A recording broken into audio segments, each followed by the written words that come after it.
I'm the perfect man for the job, guys. In a galaxy far, far away, there's some guys with some laser beams and some swords, and they just don't like each other. Some are different colors, and that's why they don't like each other. And that's the Star Wars.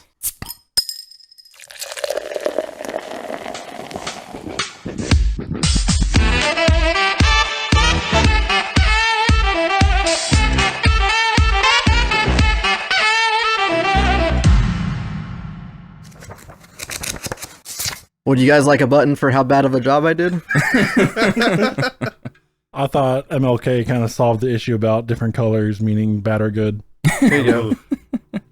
Speaking of buttons, this is an audio medium, and we like to do things where we give people stuff that the audience can't hear or see. That's right. Wait, hold on, Higgins. Higgins, sit down for just a second. Can I stand up? Yeah, it's fine. But all right, you're getting ahead of yourself. I love the spirit, but you don't want to do this part yet? Well, no, we can do it. But a few things up top. We got to set the scene. Oh, okay. Because this is the Comixology Oh yeah, Club. do their Star Wars intro. This is the Comixology Club. It's a podcast where I, Snoop Lynch, and Higgins Sturm. Hey, that's me. He's right there. He was about to stand up. I made him sit back down, just for a second though, and that's so we can tell people we read a book. We're gonna drink a drink, talk about that, but we're not doing it alone.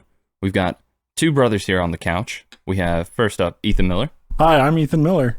I'm the smart one. Oh, okay. Oh, Well, let's see. shots fired. Let's see how the other brother follows that up. Next, we have Zach Miller. Hi, that's me. I'm Zach Miller. I'm the cute one. Oh, Oh, okay, that's fine. so anyone who's been listening to the show for a little bit knows that we've had a bit of a feud going on in the emails back and forth, and we just decided we wanted to settle it here and now, in person, with Zach and Ethan. They decided to come on the show. Thank you for being here. I just wanted to support my boys with their podcast, and then Ethan comes at me feuding. I mean, like, I just wanted to leave a review, and then Ethan got jealous. That's true. It was very wholesome in the beginning because you were the first one to, well, maybe the first one to email us, honestly. Brian sent us one time, I think, Yeah, that's true. about something. That's true. He's been on the show as well. Yeah. But it's not about him today, unfortunately. Sorry, Brian. It's about the brothers. It's about us. Well, I've been actually, I think, doing podcast a favor because I'm the one that manufactured the conflict that brought us here today. Oh yeah. It's true. I mean, we wouldn't be here without both of you, but you did throw the gauntlet down initially. So thank you both for being here. And now Higgins can stand up and give you some buttons he was mentioning. There's some buttons. Very Ooh. excited. Yeah, I've been promised merch and it has not arrived to my house yet. All these. Oh my god, I love this. Even better. 0-0-8 Studios. It's a button. With a dragon breathing fire. Yeah. That's really cool. I We really enjoy love that. dragons Thanks, and fire. guys. We appreciate that. You're welcome. Now, Higgins, Zach mentioned something very important just now. Who's on that button? Oh, that's 0-0-8 Studios. Our friend Michael's business that also sponsors this podcast. It does so much, yes. He does lots of things. He helps people make books. He makes his own books. He helps people make other stuff like video games and other multimedia type things. All sorts of things on the way. And as of this month, the month of January, the month of our Lord, a lot of things are out and available. Yeah, just the selfless guy that he is, Michael put his own projects to the side to help other people get their projects out at an earlier pace. That's right. True hero. And hero. so what's out now? What American can we hero. buy? Cheers, All right. Cheers to that. Obviously, you can buy The Eternal Crown Dawning of the Red Sun. Got it. Don't worry. Took 2 years, but he finally nailed You that can one buy that. down. That's his first book. Yes. But we're not talking about him anymore. We're talking about the new stuff they can buy. There's 3 new, like, full-on books and then 2 kids' books out as of now, basically. One of them's called The Bounty. One of them's called, I don't know. Spellbound Alliance. There, he's got it. Yeah. And then the other one is For a Few Days More. That's right. And over the next few episodes, we're going to highlight a few of those books, just talk a little bit about them and who did them. Now, Higgins, you know someone who did For a Few Days More. You know the guy who did it himself. Yeah, it's Bethany's friend, and I like to think we're friends now. We chat every now and again. You got mentioned in the book, so you're definitely some sort of friend. And Yeah. you know where I can buy these books? That's really important to me. Oh, that's a very good question, Ethan. I And know you can probably look at his site, and it'll at least take you to a link. I know I bought a copy from Barnes & Noble.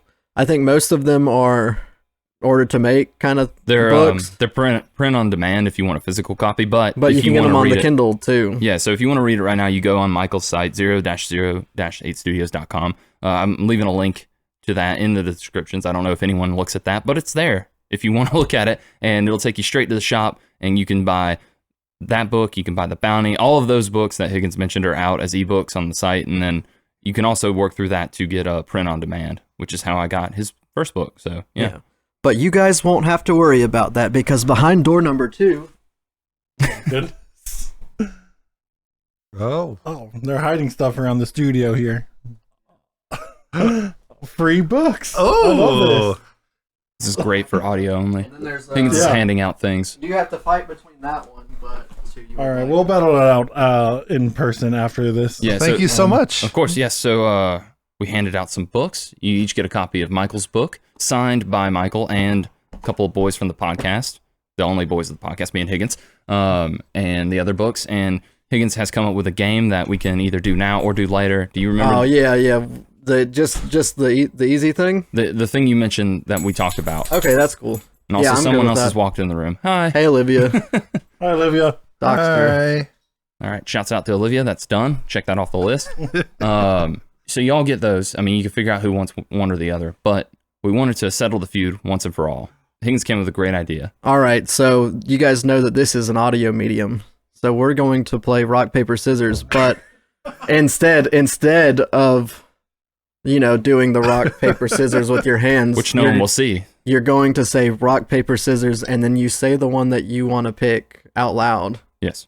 Just All so right. immediately after rock paper scissors, you'll pick one of those 3 and say it right afterwards. So it's not like rock, paper, scissors, shoot, and then we No, say it'll be it. like rock, paper, scissors, rock. Yes, if Yeah. that's your answer. Yes. Okay. Yes. That's All right. the perfect example. We And can- obviously 2 out of 3 because we're not animals. Yes. Yeah, we want are things to be civilized fair. people. All right. So, and as I mentioned, stakes are high. This determines who the better brother is. Can you So- put in like a fun game show noise before they start? I can do that. Got you. Dun, dun, dun, dun, dun, dun, dun, dun, dun, dun, dun, dun, dun, dun. All right. Whenever right. you're ready. It's I'm ready. rock, paper, scissors, paper. Paper. Oh, it's okay. They picked the same one. It's okay. It's a I tie. waited. That Y'all is- heard that? That is recorded. That is recorded. My mind absolutely blanked. And all right, you're the warming- first thing that went Like I through said, I'm the was smart when one. he Well, said, oh no. You're warmed up now. Now, Okay. So this is the real deal. Whenever you're ready. Rock, paper, scissors, rock. scissors. oh, That's Ethan, 1 point for Ethan. One for Ethan. All right. Zach 0. Wait. Look each other in the eye. It's important. All right. Go. Rock, paper, scissors, rock. Rock, paper, scissors, rock. Rock, paper, scissors, rock. scissors. Oh, Zach man. with 1. We've lost each All right. other. I gotta put All right, myself this out. is- This is This for is the the whole tiebreaker. cannoli. This is for the All right, whole. hold on. I gotta center myself. All right, my prayer's over. Are you ready? Yeah. All right. Rock, paper, scissors, scissors. Oh, no. I'm sorry. game, man. I'm sorry, Good game. Ethan. Oh, it's good. Sometimes the one that throws the first stone gets taken down the quickest, or something like that. I'm not a I think that's in the Bible. psychologist, I zigged when he thought I was going to zag. philosopher. I zooged. That went wayward. Excellent. The All good right, thing well- is we're not going to kick you off the podcast now. No, but you do have to walk home. But that's the I'll rules. just bring my pizza and cookies with me, I guess. No, you also leave this behind. No, that's fine. Thank you for bringing the pizza and the cookies as well, and thank you for doing that. So, at least until you do it again, Zach is the official better Miller brother. But we both love you equally. So, they're shaking hands. I love that because this is what this podcast is really we're about: bringing people together. bringing families back together, making Thanksgiving a little less awkward every day. And now that that's out of the way, you've got your books. We've settled that. We can get into the main meat of today, and that is talking about the Star Wars. Yeah, the stars, The Star Wars. the Star Wars. I have on my Kindle, it says The Star Wars, the Star Wars. Now, I was really curious what it's about when Zach sent it to me, but I think I figured it out. We in think the we end. figured it out. yeah, and if I were to retitle this in any way, I would probably just name it like a little bit of Star Wars, maybe a Star Battle, because It's like a condensed Star Wars. it's very condensed. and it's kind of Star Wars. I guess it's the first one. Yes, so Higgins and I have talked about it in previous episodes. This book, which one of you guys suggested and picked, Zach's over suggested there. it, yeah. I But get you- it, he's better. No, you both read it, so that makes you equal in my mind. But you got to give credit where credit's due. So Zach picked the Star Wars, and Sure did. I knew a little bit about this. I'd never read it. Essentially, it is the rough draft of what was George Lucas's first passed at Star Wars before they made it. So I think 74. Yeah, from 74. Yeah, is when he finished the script, and it just kind of sat there. They tweaked some things, made the movies that we all know and sometimes love, and it wasn't until about, I guess, 2011 or 12. This said like 2014 is when it came out, so Yeah. who knows what they got. Well, they released it from 2013 to 2014. It's 8 issues. There's like a little 0 issue that kind of gives you a backstory. But doing a little bit of a deep dive into how this came about, there's a guy who wrote this. His name is, Higgins, you got his name right there? J.W. Rinsler. Yes. So J.W. Rinsler is, his writing history is interesting. He's basically a certified Star Wars historian. So in 2005, he joined Lucasfilms, making the behind the scenes concept arts. This is what happened when we made Revenge of the Sith throughout. Like all those making of art of books, music of books. He's kind of the head writer on them.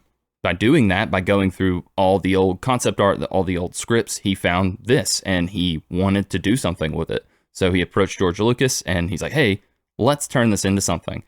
And it was his idea to go to Dark Horse, who published this story, and basically picked a few scenes he thought George Lucas would like to see brought to the page.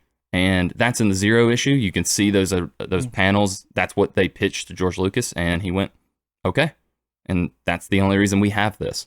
He's written a few other comics. There's one called, similar to this, called Star Wars Visionaries.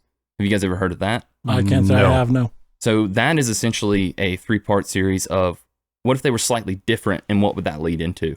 So Is that what like Visions came from or something? Star Wars What If. yeah, it is very much that same concept of a what if. So like I know in one part, basically the way it ends is Yoda sneaks onto the Death Star and then calls the Emperor, and it's like, guess what? I win. And he's like, why? And then he just crashes the Death Star on top of him. Man, It's a very odd, like bizarre, like what if we did this? Like what if Leia was turned to the dark side if she was never rescued in the first movie?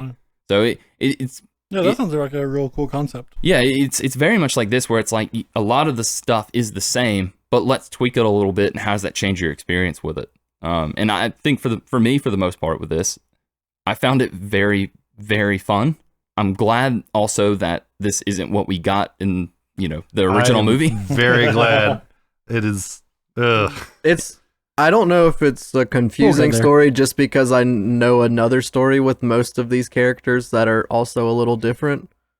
But like, I was like, my head was spinning the whole time. I was like, this is Luke Skywalker, and this is Anakin, and this is Han Solo, Yeah, who's a big green guy. Yeah, they brought Shrek into this for Han Solo. For some reason. They cast him. Yeah. A bit. I mean, I get it now. Harrison Ford was a good pick for this guy.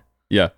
But as a whole story, I felt a little let down. I was kind of hoping this would be something a little bit more, I don't know, like artistic, but instead I kind of felt like I just kind of got hit by tropes. Yes. And I'm glad we got the Star Wars instead of, or the Star Wars A New Hope instead of, and the trilogy instead of the Star Wars You're glad they Facebooked it. Yeah. From what I understand, George Lucas, he took his original script, brought it to his wife and other people who helped rewrite it, and he should thank those people every day for his immense wealth that he has today, because it was not from his original story, in my opinion. I had a college professor who, this is all apocryphal and I can't back it up with any information, but he said that the real force behind A New Hope was George Lucas's filmography professor, and that they're the ones that really set Star Wars to be what it the cultural touchstone that it is today, and that without his intervention we'd have a much more George Lucas-y Star Wars that we might not enjoy. Well, that's what you get in the prequels. I think he had more total control, and we all know how those were received in the early aughts. They were okay. I mean, yeah, when we were 10 years old, yeah, they were okay. yeah, mostly my favorite. Honestly, Revenge of the Sith, Revenge of the Sith is a good movie. probably my favorite. Well, so you guys are all touching on something that I kind of thought after I finished this, because it is 8 issues, but it feels honestly like a lot. It's kind of, we did a book recently called what was the Skyward was Skyward was our last one. And I have similar issues with this that I had to that, where essentially the core ideas of this, which we know work really well because we've seen them tweaked and turned into something great. That's the thing about George Lucas is he's an idea man, and his ideas are really strong. But like you were saying, Zach, without that team that he had in those early days to kind of wrangle in some of that and add actual like feeling and thought back into it and just condense it. I think it's the biggest thing with this is George Lucas and just George Lucas. Mhm. And even it working as well as it does, it's after the fact. So another thing that J.W. Rensler and the team did was fill in some of the holes. So if you, at least this is how I felt, when you're reading this, it jumps from one thing to the other almost super instantly. jumps. It is all over the place. And Getting whiplash. yeah, and the only reason it makes any kind of narrative sense is they basically, he said, if there was a jump like that where this character was here and then they're here, in that original script or those concepts, there was no dialogue between those two characters who maybe haven't seen each other. It was just like, nope, let's get into this next thing. So he added that in. He added in like, hey, like it's been so long. Just like those scene little transitions. Yes, exactly. And that's the thing is George Lucas is a great ideas man. I think he always has been. I think that he just has so many ideas that he doesn't want to leave on the table because he's in love with every single one of them. So a big thing with this that I noticed is this is really only supposed to be, what we know as A New Hope, right?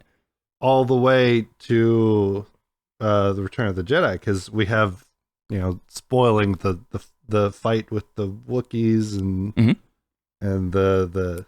I don't think so. I think that they eventually took that idea from this original script and brought it to Empire or Jedi, depending on. I mean, one thing that I and to jump ahead, I guess a little bit, is that like in this book, I appreciated there just being one Death Star as opposed to them building a second one. I always felt that was kind of like, fourth, hey, we movie. destroyed their huge thing. Oh wait, they have another one, and like that battle was not as meaningful or as impactful as it could have been. But, yeah, and I think you're both right. I was kind of with Ethan where the stuff with like the Wookiees, which were obviously eventually turned into the Ewoks in Return, like all of those familiar settings, like even the I think Alderaan in this is like the head of the Empire when normally it's like Coruscant, but that look of it is Bespin from Empire. Yeah. All of those ideas I think were that he came up with them in that first original movie, that script, and then as they were making it, and again as he had teams to go like, well, this is really good and this is really good, but maybe let's put this here, or let's save this for if we do another one, because when they made that first one there was no guarantee that they were going to get the sequels they got, but they were able to by leaving that weave it in and also pace it out better. Pacing's a huge issue with this. Yes, What's, absolutely. so Alderaan's Bespin. So what's Aquile? Is Aquile Naboo? Aquile is Alderaan, I believe. I was gonna say stylistically it looks like Tatooine, but like Maybe that's but it, like it has the most icy cantina. Yes, and it has featured. but it does have the Senate. It does have a monarch. So like it does kind of set it up to be like the Republic, even though it's a monarchy. But yeah, but they this the hardest part for me as like a very much a non-Star Wars boy. but as a guy who loves Revenge of the Sith, I've seen all of the movies at least once, and then maybe twice as most as I've seen like the other ones. So, and knowing all of the names and not exactly where the pieces go, I was reading this and I was like, I remember this guy, but obviously he's not the exact guy that he was. Because me and Ethan were talking about it before you guys showed up. Luke Skywalker's technically Obi-Wan. Anakin's technically Luke Skywalker. I think Leia's basically the same person she normally is. she's less of a person. But I want to talk about she's Leia. more of a Padme than a Maybe like that's a Leia. maybe that's it. She's just a girl. There is no character. Yeah, It's a there girl is with a nothing. name. She like Leia is a wonderful character, and she's right there in the thick of it with the guys, and she's giving out order. And this, She's nothing. Yeah, she, you're right. she gets knocked out. She gets a little back talks Anakin once, and Anakin and then punches falls. her. Yeah, And then she falls in love with him a week, I guess 2 days later. I don't know what the timeline It is. is a very contrived. When she was trying to say that she loved him, I was like, where did that come from? Like there was not built up no. at all. Well, it's a similar build up to Padme falling in love with Anakin. It's like everything that he does, especially in the second movie, any normal human being would go, this guy's a lunatic and I need to get away from this man immediately. And instead she's just like, please marry me. Well, I feel like at least in the Attack of the Clones, where there's the time skip between him being like a 9-year-old and like a 20-year-old or whatever. Yeah. There's implied back, like, they've been hanging, like, known each other, and like while she's doing Senate stuff, you know, he's growing up. And I feel like there's an implied growing up in this.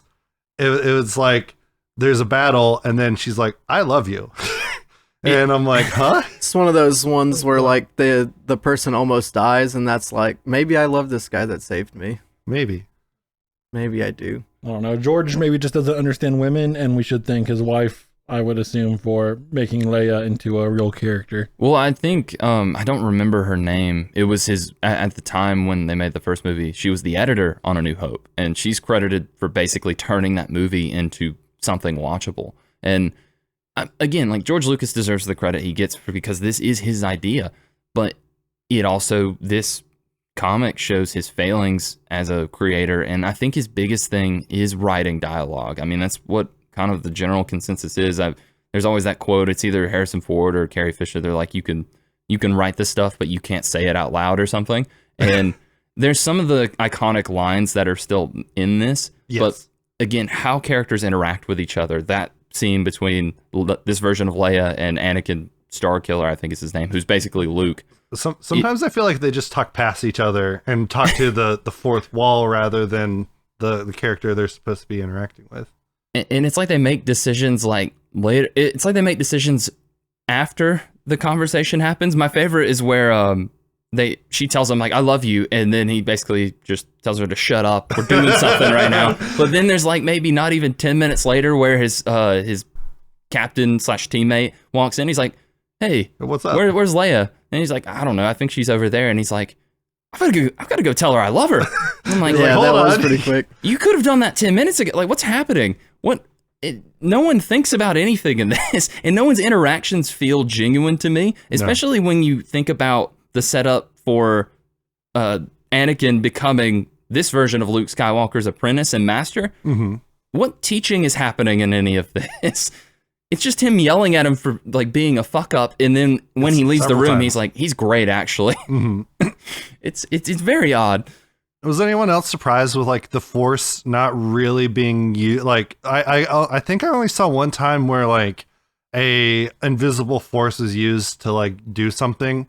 Although like maybe some of the fight scenes could be attributed to like Anakin or Luke using the Force to like cut through enemies really quick. There wasn't like Darth Vader Force choking someone from across the galaxy or across a ship or something. And like it wasn't this like threat. It was more of like a just a spiritual, kind of a spiritual whatever. Mystical May thing. the force of others be with you. The force of others. Yeah, There was the one thing with the Sith boy did that. I don't know if they ever said his name. Valorum. Valor. Yeah. The prince. Prince Valorum. Okay, because Yeah. Darth Vader wasn't a Sith user. He's a He general. was just a general. Yeah. Well, that's the biggest thing with this too that they helped him pare down was you have so many characters. Do you need all of these? I know you need these elements of this character, so they would take Prince Valorum and General Vader and combine them into Darth Vader that we got. Yeah. Same thing with, so for about 10 seconds, there's two Starkiller kids. One looks like Luke Skywalker and is immediately cut down Rest in and peace, dude. forgotten about. And then Oh, the other dude. one, Anakin, is supposed to be the Luke Skywalker character we follow in the movie. Or maybe the Anakin Skywalker character that we're supposed to have follow in the gotten story. from- Yeah. Maybe. I don't know. I mentioned Prince Valorum because he did the Force like Zach was talking about, and that was the only time I really remembered him Yeah. doing it. I thought it was interesting they introduced like 4 head antagonists Because you had the emperor. Oh, with yeah. the evil mustache, of course. And then you have the senator. the governor. Hobeck? Hoba. Yeah, something like that. Hodek. And then the Darth Vader, and then the Sith, and it's like, well, who's in charge here? What's going on? Yeah, well, I mean, and that's the thing too, is like you lose so much of it as it goes because there's not enough time or even enough script to give each of these characters anything. So like there's a really great thing with the Emperor in the very beginning where he is openly ruling as an emperor and suppressing other people, but no one is upset. Everyone's because cheering. He's except for charming. the rebels. Yeah, he's charming. He's a politician that can talk to people and get them to go with what he wants. I think that is something that's like just a nice change compared to the Emperor we got in the original trilogy, where it's like he's kind of in shadow and he just rules. And I think they took this element of that and then worked it into Palpatine with the prequels, where he was able to convince them to give him the power. So I like that, but then he's just gone. He never comes back. Yeah, it's no sheath. They're inconsequential. Yeah, Well, and then the Prince Valorum guy, you don't even have to worry about there being 4 bad guys, because by the end, that guy is just a good guy for some reason. I think like he was supposed to get caught up in the honor. Like it was dishonorable that he was just going to get executed, but he saved him from just like going up to the hangar, like gallows, I guess, and like instead of like them having like an epic fight where it would show the Sith are better than the Jedi, it would just have been him dying at like a firing squad or something. Yeah. And so he didn't want that because that's not how the fight of the Sith and the Jedi is supposed to go. It's supposed to be It's actually the Jedi Bindu. Jedi Zach. Bindu. That's right. he wanted a legacy, basically. Sure. His fight against the Sith or the Jedi Bindu was not just going to be him using troops to kill or the system to kill Anakin. It should have been a one-on-one. I'm better than you. Yeah. And which is why he flipped, because the system would not have granted him that. Yeah, it was the enemy of my enemy is my friend situation, where they weren't going to let him do his thing. So he's like, well, fuck it. I'll just help you get out and then probably kill you later if I need. Yeah. Because there's supposedly another story. At the end of the last issue, it said there might be more. Hello, Charlie. I found it interesting that like the first Sith that they fight has like the samurai kabuki mask, but we never see that style ever again. Oh, yeah. Well, Darth Vader has the helmet that's still... Darth Vader helmet. Yeah, the Darth Vader helmet. It doesn't have the mask, but it's still... But we based only on see samurai that stuff. like once or twice. A couple times. He's mostly like helmetless. We mostly just see his face he has a mostly non-disfigured face. with a red eye. Yeah. But then Anakin's dad, Kane Starkiller, has the mechanical body with just a head and an arm. Yeah. Mm-hmm. So they somehow merged the Prince, Darth Vader, and Anakin's dad, who's Luke's dad, into one character. Well, and so that might have to do with, as far as creative freedom in this goes, like we've already talked about how Rensler filled in some spots that were missing for dialogue and scene setups and everything. But a lot of the creative freedom with this actually comes from the art. They would use, so the artist on this is a guy by the name of Mike Mayhew. He's a pretty big cover artist. He's worked for Marvel. He's done DC stuff. He has done a comic of his own, Image, called Savage. But mostly he's doing pencils for cover. This, though, he took inspiration from like Ralph McQuarrie's original designs, which if you've seen something like a ship or C-3PO, that's all from his original concept art that he did. Anything else, though, was up to Mike Mayhew and his team to come up with. So as far as I understand it, that design of this Han Solo, the weird green swamp thing looking alien, that is his design. He basically looked at the script, how it described that character, and made it up himself. So a lot of those like Sith designs, the suits and everything, I think it's a similar instance of, I think it should look like this, or I think I want this one to have the kabuki mask. So I think that's kind of where those variations come from and why it's maybe a little inconsistent as well, because he's just going off those descriptions and nothing else. And I think overall the art in this carries a lot of it. I like a lot of seeing the Ralph McQuarrie stuff, because I don't know about you guys, I've looked at the concept art of a lot of those old droid designs and like the big chair that the Emperor has in Rise of Skywalker. That's the big spiky chair is also Ralph McQuarrie. Like, just great stuff. And I like that I get to see that in this. And it works to kind of sell this as like a proto Star Wars project of this is the foundation, but that's it. Yeah. Speaking of seeing the droid designs, we also saw that C-3PO is just a little more sexy in this. Yes, very curvy. Also a big departure. R2 can just talk in this. Yeah. And he's a real sassy bitch. Yeah. I'm going back and imagining within the movies, I'm inserting this kind of dialogue with all his beeps and Translating it into like, that, yeah.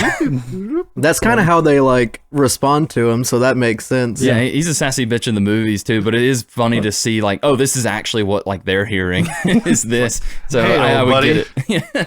I want to know who designed droids with like personalities like that, because I feel like if I'm trying to accomplish something and I need my droid to do something, them back talking me in the middle of a battle is not what I need. Yeah, It's and- really counterintuitive. well, and I think with the movies at least, that's popped up more and more just because like it's just for general audiences more than anything, probably it's just a fun side Yeah, character to that's throw in. But what's also interesting about this original script and looking at that side of things is those are really the only droids we see. So are they all like that, supposed to be like that in this universe, where they're all just like they're bitching about everything and not wanting to actually like stay on the ship? Also, they were originally on the Death Star. Yeah, they were the so there's evil like there is robots. no like programming within them to not divulge Sith or Empire secrets or whatever. They're just full of If you information. love robotics, number one, don't betray the secrets to the Death Star. Yeah. The Death Star is less of a threat in this because it doesn't even have a big laser. That It has I a really big like. laser, just not a It, planet destroying laser. Yeah. I appreciate that as a like, you know, destroying Alderaan was like in the movies was like a really big shock that they could do that, but just the like. I find, and I've also found as like the new shows and movies have gone on, I don't like the Death Star as a narrative device going forward, and I'd rather like it in the movie or in the comic books. It's just kind of like a orbital bombardment platform where like if you have an army, it's gone, or if you have like a fort, it like they can blow it up. Yeah, they did shoot a really big laser, and it made a big explosion. It just didn't blow up the whole thing. I think that's almost it's more better. useful as a storytelling device than just blowing up a planet. You know, like I feel like it just. I don't know. What do you guys? No, I think I agree. If I want to control people, I want to be able to destroy parts of them that can counter me without destroying the whole of them. Exactly. Right? Yeah. Yeah, because the whole point of you like Yeah, destroying them is to get like their Like resources their and like subjugation and have them be part Yeah. of your empire. Yeah. yeah, and then like you don't get that planet no more. You don't get that planet no more if it's blown up. The you know, you have the cliche, the one weak point of the Death Star that gets it blown up. Once again, I like the movie version better, where seems to be like an overlooked exhaust port. Versus this was very vague as to what the kamikaze. weak point was. Yeah, I'm they not didn't completely pilot. sure. It was just like this area. If you hit something, the target. It's like this is where all the batteries are at, and so let's kamikaze a Wookiee into it. Oh Yeah. Rest yeah. in peace, that dude. Yeah, they just Well, kind that was Chewbacca, right? No, Chewbacca Chewbacca survives. Okay. He gets awarded at the end. Okay. Yeah, they kind of just in this version of the Death Star, they just chip away at it, and eventually it just falls apart like any other ship would. It just takes more Yeah. hits because it's a big, planet-sized ship. I also appreciated that like they didn't have a huge like giant space battle with a whole bunch of ships. It was like a squadron of like 5 ships. Yes. And they were almost able to take it out with like their 5 ships in like the very first book. I like that a lot. They're like, yeah. well, I liked it that the rebels were like, they were an effective fighting force and small. Like it didn't take a flotilla of them to oppose the Empire. They could fight back effectively in I a feel small like that number. flotilla makes sense against the flagship destroyer of the Empire. Yeah, but the like they fact that didn't. it can be But destroyed by just a- they didn't have that. So like I appreciate the scale being smaller and being more like there's more to lose to the Empire. Like what are like like if you go to the movies, what are 5 X-wings going to do to a giant planet, moon-sized space station? Right. So in the movie, the stakes are this is all or nothing. We are putting everything we have into this, and if it fails, we fail. And there is that stakes that I don't have in here. Higgins, I think you're another right. feud has started. If a handful of Wookiees die, oh well, we'll do something next time, I guess. Also, you know how people say Rey's the biggest Mary Sue out there? I think Chewbacca is now officially the biggest Well, the Mary Wookiees Sue. in general, who have never touched a piece of technology, and then a minute later, they're able to navigate the starfighters around and effectively. successfully win a battle. I do like that element of this has stayed in, where the way I've kind of seen the original trilogy and like how it started versus where it ended up, they beat the Empire. It mostly happened because the Empire underestimated the others. So like they knew about the Wookiees, they were on that planet, but they just kind of let them do their thing. And who would have thought that, like, oh, we can teach these Wookiees to fly these ships and then just we're gonna win now. I like that element of, because they have the big space station, because they have more people, because they have the Sith, they think they have everything they need to just crush anyone without any opposition. That's exactly why they lose. And it's just like you were saying, that smaller band of rebels, and also just kind of like, we threw this together. Like we had some ships, we found these Wookiees that one of our guys can thankfully talk to and communicate with, and in less than 24 hours, we came up with a plan and won. I think that kind of message of Star Wars, especially the original trilogy, I've always really enjoyed that. You know what I really enjoy? A nice, refreshing beverage. A nice refreshing yes. bevy. Before we get into that, though, Oh, yeah? I'm going to change some batteries out, run on battery power today, and we're almost dead. So All right. we'll be right back. All right, we got that drink. I just refreshed everybody with their drink of choice. We got a mix. We got some reds. We got some blues. Ethan sent us the recipes this time. I pawned my duties off, kind of like a, what's it called? Focus group. You this time. outsourced it, yeah. Yeah, I focus grouped it this time. So I have the Sith cocktail notes right here. So we have 1 ounce of black cherry rum, 1 ounce of cherry schnapps, half an ounce of grenadine, half an ounce of vanilla rum, topped with lemonade, which we have come to understand is actually just what Europeans call Sprite. Right. Yeah. So we use Sprite, not American lemonade.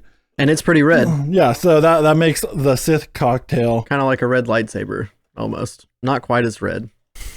But that's what I put in it, I think, versus what the actual... It is very cherry, though. Might be more I'll grenadine enjoy in it. your traditional Sith lightsaber. Yeah. And Than this, then, where is the Jedi cocktail? Oh, I clicked... It's got its own little link in there. Yeah, I gotta find But it. I can hit it real quick. The Oh, Jedi I found- cocktail, Okay, you got it. since I'm the only one representing right now, is 1 ounce of pineapple rum, 1 ounce of coconut rum, and a half ounce of blue curacao, and then you top it off with lemonade or Sprite. What do you think they call actual Sprite over in the... I don't think they have the freedom to make Sprite. Oh, man. America's the only place with the freedom to explore the crispiness of that lemon lime goodness. King Charles Yeah. is a harsh mistress. Well, I think we said that they don't have lemonade over there, so they just were like, well, we don't have any use for this word. That could be the case, yeah. We just have this useless word that we don't ever use. Well, either way, we've got Sprite in our drinks, both of them. I've only had the Sith today. I'm feeling a little bit of a bad boy. And I don't normally like cherry, and maybe just because there's so much I of meant it, to make turned you a it blue around. boy, but I guess I wasn't paying attention. I'm when honestly I did it. okay, because I'm really digging the Sith one. I think it's the black cherry. I It think could the be, black cherry and yeah. the vanilla together really sweetens the go pot. off. Yeah. I want to know, what are you guys thinking? You've had at least, you both have Siths, right? Ethan Yeah. and Zach? We're both on the dark side. Nice. Like I said, I don't know notes about cocktails. I just know I like sugary ones, and these have the sugar that I require, and I'm a fan of both of these cocktails. All right, it hits the notes you needed to hit, which is Definitely. sweet Sugar. and good, yeah. They're both just like much better than what we drank last time. Or 2 times ago. Sorry, 2 times ago. Was that the snowball or something? Yeah. No, the last time was when Yeah, we drank the Snowball. the second to last time. The last drink of the year, yeah. Yeah. I'm glad we can leave that behind for this. This is much, Hey. much better. Actually, while we were talking about liquor, I did want to bring up In April of 2021, Jared made a lot of comments about whiskey. He made, I think, about 6 comments, and 6 of those comments were completely wrong. We've gotten better. So I just want to talk about whiskey just a little bit. Whiskey is a very general term. Bourbon is the one that is made from at least 51% corn, typically associated with Kentucky, but does not have to be. Scotch is not made in Ireland. Scotch made in Ireland. Irish style is made in Ireland, and it's typically distilled 3 times. I'm gonna get off my soapbox bourbon barrel here. Soapbox. I don't remember when we started. I think it was in like 2019. Anyways, I've been holding on to that for about 3 years for a chance to come here and set the record straight, because at the time I was working at I think I did distillery, that on the, and I was like, everything you said was wrong, and it kind of amazed me that he could accidentally get 0%. There's 2 things about this I appreciate. 1, that you held on to that for so long, and 2, you said Higgins did that, not me. I think we've said on the podcast before that we normally just say things out into the ether, and if it's right or wrong, that's not up to us. Well, the ether has come back to tell you that you were I'm wrong. Ether. Yeah, he is the ether. The Ethener. Oh yeah, that's what your fun name can be. Luckily, he's cleared it up, so our good name is no longer tarnished. So thank you. I mean, I learned something today as well, so this is great. That's where all our listeners went, huh? So we like the Sith. Higgins, you've had the Jedi. What are you thinking about that? It's very islandy. I mean, it's like pineapple coconut rum drink. So like, From Ireland? You've had it before. Yeah. It's probably like a Malibu breeze Ooh, or something like that. love that. Pina colada. Esque. Do you Blue feel carousel. like a better person for drinking that and not going No, down the I think dark side? I think I like the dark side one better too. That's interesting. I think I might be the only one here who prefers the Jedi. I just don't really. I'm not a huge coconut guy, and this one does. You strike me as a coconut guy. Whenever Yeah. I look at you, I think coconuts. Yeah, they That's just never, weird. But It is So weird. Why'd you like the Jedi one more? Would they have more of that sugar? The Yeah. sugar was the right amount of sugar with the flavors. So I don't Okay. know what else to tell A you. good man. combination. No, I mean that's what you feel. That's what's right. Yeah. Okay. Plus, it was really blue. It is. I like It the was color very of the blue. Jedi a lot. The red one, I was honestly a little worried about because it reminded me of like cough medicine, but Yeah. it doesn't taste like that, so I'm okay. Well, good. Good drinks all around. Good experiences for everyone. Good amounts of sugar. That's important as well. So, is it now? There's some things we want to get back into with the book. It sounds like. Yeah. Before we get into like small nitpicky stuff. Were we not doing that already? That's like, Do you guys want to talk about Mike Mayhew and like the specific way that this book looks? Because I thought it looked a little. It wasn't my favorite. It's computer made comics. Yeah. and I So didn't like, particularly I care don't for like it. the. I don't know what I'm trying to say. Like the shading always looks weird when they make the shading of people's I sent faces and Ethan stuff. a couple wonky looking strips because there was some moments and I was like, this looks off. This looks weird. Yeah, some missized eyeballs. Or a finger that is. There are some. Y'all remember years back when someone tried to restore a painting of Jesus and then they messed with the face? I feel like I saw that face many times in here. Okay. Yeah. I know exactly what you're talking about. I will say, I did enjoy the grander scale stuff. Oh, yeah, to see like- like the battles, the space battles, and like just it to be this pre-Star Wars. It's weird because it's like all the designs and the ships and the characters they're almost there, but not quite. How's he showing? good. Yeah, they're doing some visual stuff over here in Is the our Jesus thing? podcast. Let me see. so wonky. I was just so like his hand just looks weird. I do. This is great radio, Zach. Thank you. You're welcome. But I like everything else, besides like the faces and the people. Just the designs of everything, and it's so close to what I know is Star Wars, but also so different. It's got George Lucas's original inspiration for Star Wars has always been Flash Gordon, and it's closer to that original vision, I'm assuming, of what he was wanting to go for when he first started than what we ended up with. And I'm glad we have the movies we ended up with, but this is a nice piece of history to just look at.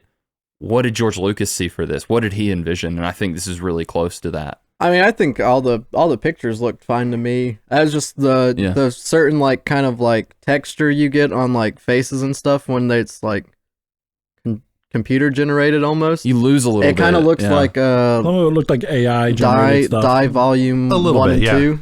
It kind of hits into that uncanny valley where it's close to photorealistic, but Yeah. there's something off about it you can't quite place. The face of Anakin just kills me every time I Yeah, see it feels it. like it was trying to use the actual face of Hayden Christensen and then have, I don't know, Uncanny Valley Yeah. Hayden Christensen. Yeah. Issue 0 goes into like how they decided on some of the designs. I didn't read that into much detail, but I saw, we had a few designs for Leia, but then we kind of just went for what the movies looked like. I was like, okay, well that's not very bold. I think a lot of that probably, when those decisions happen, it comes down to editors. It's like, we want to sell this. That is the main goal. Yeah, You want to that's sell fair. as many copies. So get this to where a regular person might pick it up and buy it. Like we still have sexy 3PO to bring us through this. Curves for days. Yeah. And then I like that they made their names like letters and numbers in the movie and not The way they're spelled. not spelled out. Yeah. They just made me read more. Speaking of a particular character Ethan just brought up that I know you guys wanted to cover, let's talk about Leia and the 3 things that she maybe does. she gets knocked out. She says, "I love you." What's the third thing? She gets married to the guy and he becomes a prince. All 3 yeah. important traits that a man needs in a woman he's looking for.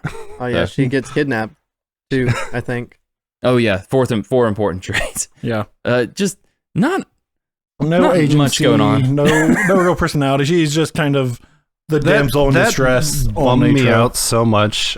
Obviously, in A New Hope, Leia gets captured pretty early on, but like she was an agent in her own escape, and like she's out there with a blaster firing. And she stood up to Darth Vader. Yeah, She's talking off the most powerful being in the galaxy, just being a sassy, cool bitch. and Big fan of that. and she is just so much nothing in this. It hurt me that she's just not a character. She's just a fixture of the background, more or less. Yeah, absolutely. I mean, you think about they recreate a lot of the famous scenes from the movie in this, and one of them being the escape scene where they come and rescue her, and then they go through the garbage chute or whatever.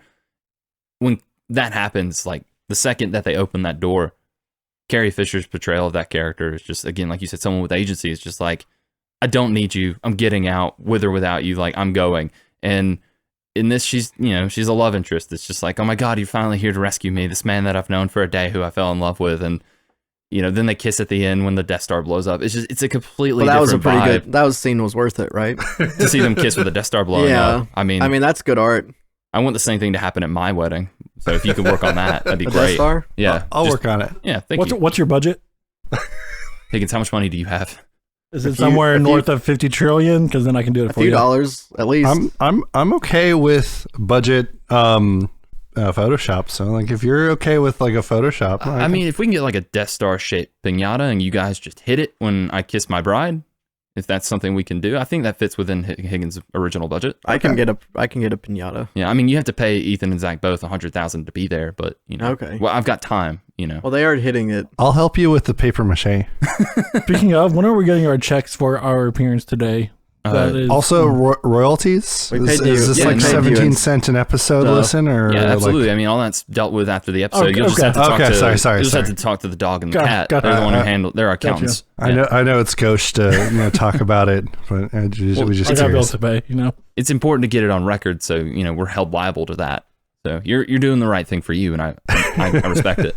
And Leia's not the only kind of victim of this either. I think one of the biggest shames of this is Darth Vader. He's just kind of a nothing character in this. I completely agree with that.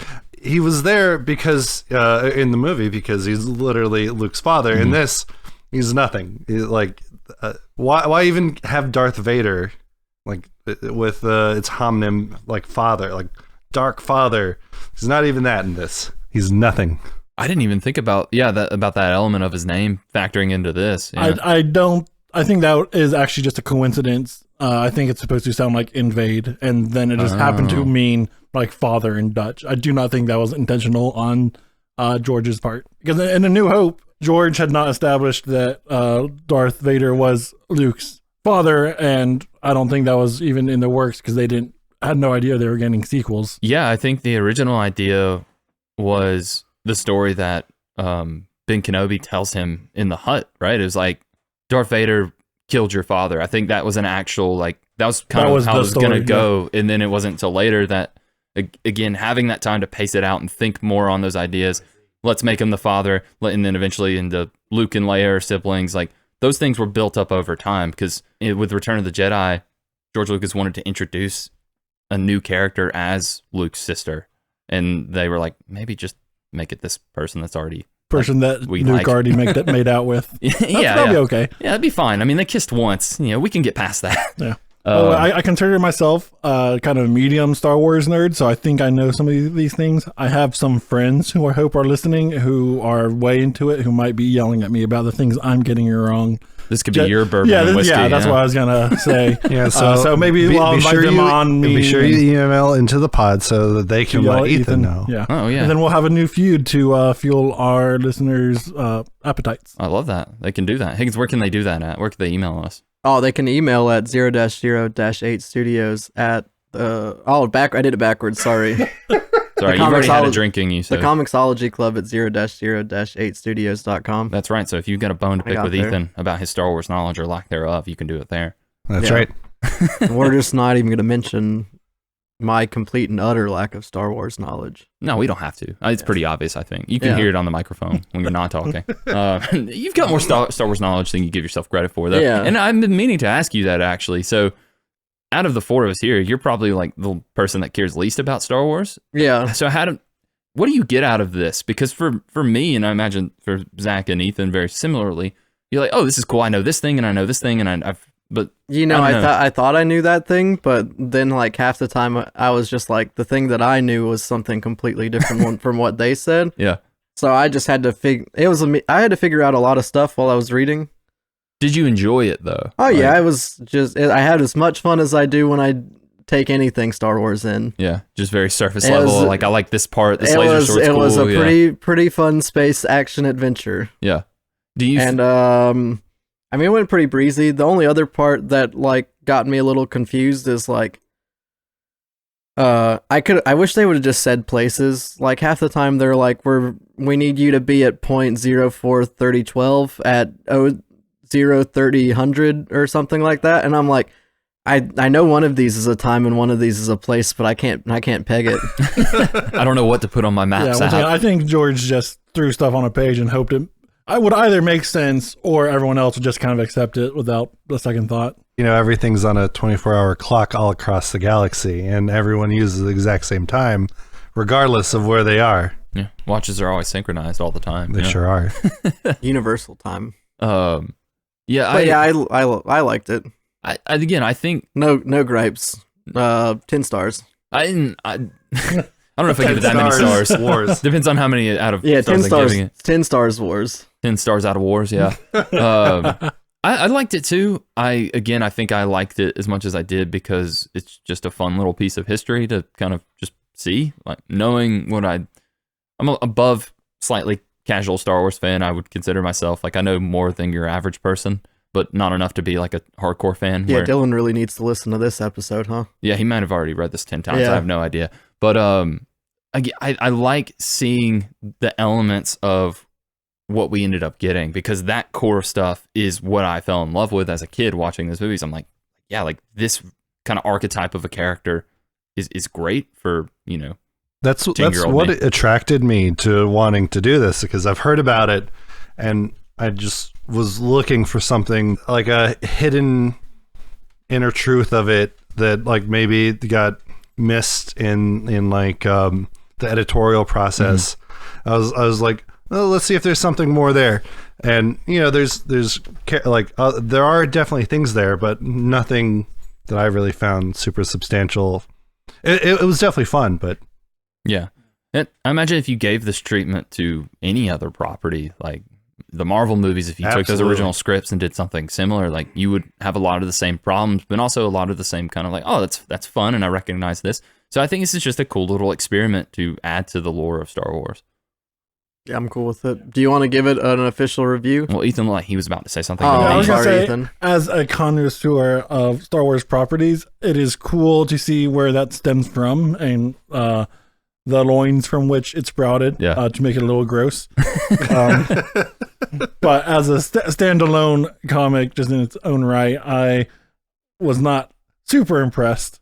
Yeah. And if we're going to ratings, I'll go ahead and give it 10,000 midichlorians. But that's on a scale. We have Anakin Skywalker getting like 30,000, Yoda having like 20,000 or so. So pretty mid result. Yeah. Pretty midichlorian result. If we want to give it, if you want to translate that to like a reasonable scale, like 5, probably like 6, 5.5. 6, yeah, something I like got that. you. Yeah. No, I knew exactly what you meant. A 5.5. Yeah. I would go even lower. I'd say it's probably a 4 for me. Oh wow. 4 midichlorians. Yeah, 4 midichlorians out of 10. Yeah. Higgins, what does that equate to? I think 4. Okay. Pretty direct translation then. Good. I'm just gonna stick with 10 stars of 10 stars of 10 wars. stars of wars. Yeah. Yeah. That's a good one. Oh, there's new cat. I told you you'd be at this door. Hi, kitty. That's all you want. It's just to know you can go through it. So adorable. All right. I'm torn on this one. Like, again, I like it for the reasons I like. I don't like it for the reasons I don't like it. And I'm going to give you each one of original Han Solo's vests, that's like a 3. Okay. Out of 5.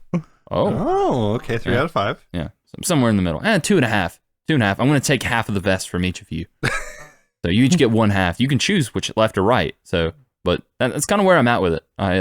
Again, glad I checked it out. I'll probably never read this again. It's very long as well. I'm not gonna lie, by the end I found myself just kind of skimming through a lot of the dialogue. I'm glad I had more fun than you guys did with it. Yeah. Yeah, you always do. You always do. But someone has to. Someone has to. Yeah. That's right. And I can't Star Wars too hard. No, I mean, as long you can, but you have to take a nap right after. Yeah. Yeah. You know what else you can do right after we talk about Star Wars? Banana. Readings for squares. That's exactly what you can do.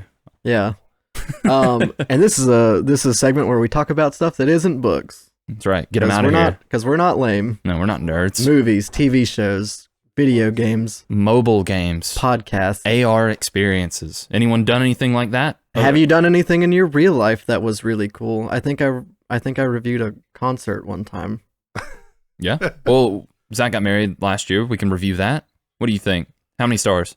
10 out of 10. Oh, lovely. The wedding itself was also 10 out of 10. Oh. I was there. I was one of the groomsmen. You put your feud aside. We did for a day. For a day, we put wedding away was the wonderful. hatchet. Weather was beautiful, and drinks were abundant. Excellent. That's a good wedding right there. Yeah, flowing. Nice. But you guys been checking out anything after that wedding that you would like to talk about today? Ethan and I have been playing Phasmophobia. It's fun. Phasmophobia. Oh, that's that right. like the ghost hunting the game. ghost hunting game. Yeah. Where it's like what's that thing where you hear the people as close as they are to you in the game? It's like EMF. You know what I'm talking about? Isn't it No. one of those ones I where know, like yeah. As people get closer, you can hear them. If they're far away, you yeah, can't like hear them. even though you I and know what you're Zach, saying. I even don't know though what you it's and called. Zach are in like a different house supposedly. Yeah. Mm. If Zach is on the opposite side of the video game house and starts to get closer, Ethan starts to sound closer to him in Yeah. his headphones. It Oh, it does work adjusts like that. everything. They do have that. It's They just also have like- a radio, so you can talk across the Yeah. house. That's fun. So tell me a bit more about how you, like, what's the point of this game? You're ghost hunting, it sounds I'll like. let them say because I've only heard reviews. It's a pretty simple game loop. It's really not very complex, but you show up to there's like 10 locations, Yes. and it randomly generates a ghost and a ghost type, and you have to figure out what type of ghost it is. You don't even have to exercise the ghost. You just go. Does it speak to you through the EMF? Does it leave the little specks of dust in a video camera? And then using that evidence, you can determine which ghost it is, and it's a very atmospheric and very spooky, and it's very fun. I was just gonna ask you, is it really scary? At first, At yes. first. Recommend play it at night. Yeah, that's Yes. fine. All right. You get more ambiance there, but once you've played it for a while, something will just jump at you. You're like, oh, what's up, dude? You know the tricks by that point. Yeah, you're I like, guess. hurry up and do something that I can use as evidence. It's just kind of fun, and I'm sure we'll drop off of it more or less pretty I like soon. ghosty But I asked stuff. you to play last weekend and you didn't join. Oh, no. I don't recall. Oh, good Yeah. answer. Good deflection. Taking the fifth there, huh? Yeah. Well, So I'm between semesters at school, so I've been using that time to watch a lot of movies recently. Yeah. So let me go through some of them. Nice. Knives Out, good. Glass Onion, a Knives Out story, very Also good. Yeah. Everything Everywhere All at Once, great. Ooh, great movie. Yeah. The Flash, not great. It's a movie that happened. Yeah. Technically, Wonka, I talked about earlier. I had low expectations and it blew those out of the water. I would recommend as a family fun event.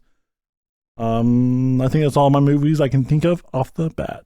Tell me, okay, so you kind of talked about it already, but Wonka, low expectations, blew you away. What about it kind of changed you on that? It was just a lot of fun musical numbers. Really got me. It was my kind of goofy. I'm a goofy guy, and it just hit my goofy buttons. As we've established, I am a silly goose, so I did that. Silly Billy. Timothy Chalamet, I think, does a really good job of kind of that eternally optimistic Wonka who can face any odds, despite everything ever being thrown at him.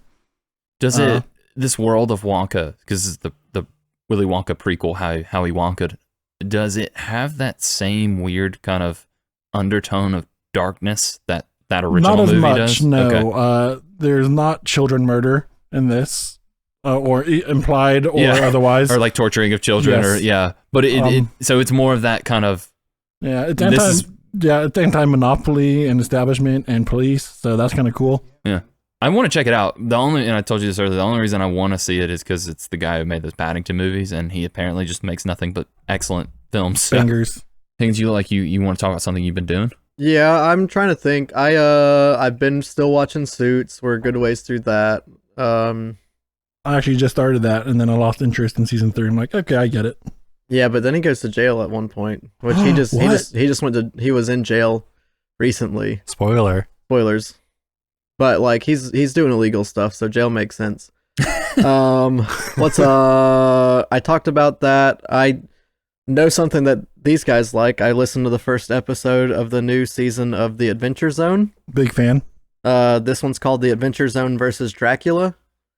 And so it's like a D&D like tabletop podcast. They run through it. I think it's D&D 5th edition they're playing in, technically. That's correct. Mm-hmm. They're like rolling dice. They all got cool characters. One's like a long line of monster hunters. His brother gets his ass kicked by the Invisible Man. It's a really funny scene. That was hilarious. And then one of the other guys is a lady that runs fundraisers that she gets hit by a car and then she gets Frankensteined onto the body of a wrestler, basically. Yeah. And that has an axe. So she's like a real snooty sounding lady that's on like a honkin' beef body. Just a whole lot of wackiness going on, it sounds like. He's like a Friar Tuck. It's the same like Adventure Zone that I've mentioned to you before. Yes, yeah. They finish stories and they start a new one. Do a new campaign or whatever. Yeah, with a different like story or a different like game system or stuff like that. It's pretty neat. It was like an hour and a half or something like that. I listened to at work. Yeah. And I had some laughs. I think for me, that's always been the fun of like these communities and these games is just, I don't necessarily have any interest in playing them, but I love what people are now able to do with them, which is just do their own campaign, add their personality into it, their own stories, and people can experience that. I think it's just a really cool kind of evolution of that genre for me. Nah, man, you just gotta break the seal and find like 3 to 4 people that want to play with you. Because I didn't think I wanted to either. They all have schedules that match up, and one is. If we're recommending stuff, I did use a service called Start Playing, where you can find something that fits your schedule. You gotta pay a DM $15 a week or whatever. Mm-hmm. But I had a lot of fun with that. I got my other brother into that, so we. Wait, hold on. You have another brother? Just him. You don't. Don't worry about it, Zach. Remember, I'm the smart one. You can't handle it. Oh yeah, just be cute. Right. I'm just the cute one. But yeah, it's fun. I'm a dwarf with one hand named Barkley Smithworks. Oh, yeah, all of his family members are just Gnarls, Barkley, and CeeLo Green. His brother's name's Gnarls, and his mom and dad's name are CeeLo and Green. Yeah. So it's just you do silly stuff like that. You say that you shoot a fireball, and then the guy's like, "You did shoot a fireball. Good job." You're not a liar. Well Yeah. done. Feels good. Very affirming. Nice. All right. Excellent stuff, guys. Higgins, I think I might need you to wrap up the show. I can do that. another month. You can find me on X, I guess, because it's just X now. I don't even think they call it Twitter on the bottom anymore. Yeah. But I'm on there. I mean, I'll be there to answer your messages, but I don't look at it very much anymore. Mike Higgins 93, Instagram at jsturm93. I started following you there On my Instagrams. Yeah. Yeah, I think I followed back. Yeah. Maybe. This is awkward. I can't remember. I feel like I clicked a button. Let's pull out those receipts. We need to know who likes who more. When you getting on Threads? I'm holding off on Threads. Never do Threads. Yeah, I'm just Higgins, not, if you're not on Threads, how's Threads going to take off? You know? yeah. I'm not gonna lie. Wait until Mark starts paying you to be on Threads. I've seen a thread that pops up on my Instagram feed, and I was like, I'd like to click that. And then like it was like, you have to sign up to look at this, and I was like, I've already lost interest in looking at this thread now. Yeah. At least even if I didn't have a Twitter, I could still look at most of the Twitters. That's true. That's why I don't like TikTok. It's like, I don't want to sign up for TikTok, but I also can't watch TikToks unless I sign up for TikTok. I'm not playing that game. Yeah. You're not getting me that way. But you can find Snoop on Instagram at Snoop_Lynch. And we like to thank our very nice guests for talking to us. Absolutely. Thank you for having us. Yes, thank you so much for doing having reviews us. and things, and And sending us emails so we don't sound sad when we say that on the podcast. if I can do my plug, if you just put my name in a bottle and throw it into a natural body of water, I will just show up and find you. Okay. All right. We'll hold them up to that. If you need to get in contact with me, you can email the boys at Oh, you can email the boys at thecomixologyclub at 0-8studios.com. That's true. If you want to talk to Zach, just we'll pass it along. They're my agents at this point, Yeah. more or less. So So all good stuff. Well, like as Higgins mentioned, thank you both so much for being on this episode. First episode of the new year. Great way to kick it off. Oh, yeah. We're gonna be coming back for another month with another special guest. Oh, yeah, another guest, Soulstar Sketching. That's right. We're doing something a little different. There's a YouTube man out there, Soulstar Sketching. He does comic reviews of his own. He reached out to Michael, Oh, wow. yeah, Michael, or or the other way around. or that bottle that was meant for Ethan just showed up at Michael's house, and it was Yeah. from Soulstar. Either way, we're gonna do a book with him called The Big Game, which is a crossover event Mix-up, mashup of the era Of Mark Millar stuff. of all the Mark Millar things. So we're talking Like Wanted, Kick-Ass. Kick-Ass, Jupiter's Legacy. Other things. Yes. So we've got to read some of that stuff and then read You that gotta book. read those things and then read that book to Yeah. talk about that book. Yeah, but we'll be doing that with him. Might even be a little video element worked in for this one Yeah. on Michael's YouTube channel at 0-0-8studios.com. Not of us, but at least of him. Oh, we might be in there. Yeah, we could try. You might be in there. I'll probably be off to the side. You can see like just the side of my face. Yeah. But that's it. Okay. But yeah, join us next month for that if you want. You guys as well. You can come here while we do it, or you can just wait for it to come out. Really, whatever your prerogative is, it's up to you. You're your own man. You can also review us on all of the podcast apps. Apple Podcasts is where like they let you do the long form reviews. Mm-hmm. And if you're dissatisfied with how the battle between myself and my brother went, please get in those comments and let us know. Oh yeah. We need y'all to get in the comments and really send in those emails. Let us know who's the better brother. I think if anything, they'd just be disappointed that it wasn't sexier. So maybe we get you back and we just like film you guys mud wrestling or something. Oh, I can be sexier. That's what I like to hear. That's the spirit I want. How sexy do you want me to be? Love it. Well, thank you guys again for being on here. Thank you to all who listen and support the show. Thank you to Michael for sponsoring the show at 008 Studios. And join me and Higgins and Soulstar Sketching next month. Until then, I will say cheers, guys. Ethan, what would you like to say to end things? I think it's a great opportunity that four white men can finally come together and voice our opinions on nerd stuff in a podcast. And I think it's a long time coming. Yeah, it's nice to have that safe space. Underrepresented in the market, really. Absolutely. Both very good points for both of you. Higgins, how are we rounding this out? What are we doing? As always, I've got my egg in me. We don't have any emails, and I got a little song for you. Okay. Star Wars. We talked about Star Wars. We talked about the Star Wars. Talked about Star Wars.